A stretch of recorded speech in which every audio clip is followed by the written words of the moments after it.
Pera mo relay problema kayang yang signal dili mo steady ra siya, so mo brown. So mo na yung repair diri sa bird shop. So na okay na guys, ipulat ba mo relay. So gusto mo magpa-repair ani lang mo sa bird shop sa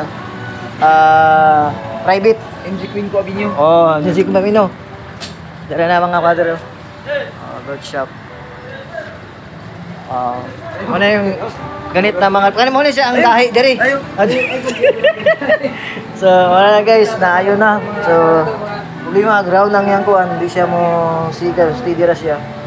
So karon puli agri libag ko. Mo na yan daan. Wala ko gunit mo so. Oh sige lang. Oh sige mo to guys, mga ka-idol. Pa-repair mo diri sa bird shop sa private. Naara diri mo repair tagi mo ning gahi diri. Gani ra dara gahi. Oh kana. Si pare lang ko. Mo ning gahi. So, kay go. Oh, Skygo ni ang motor guys, Skygo 115. So automatic niya ang signal. Ay. 115. Oh, Ay, yung signal na siya mga kaidol. Bakat na, di ba, pre? Hindi problema. Pre. So, mara kung gusto mo magpayo, ano lang mo diri sa workshop. Diri sa private. Okay, mara to mga kaidol. Bye-bye. Di ba, pare?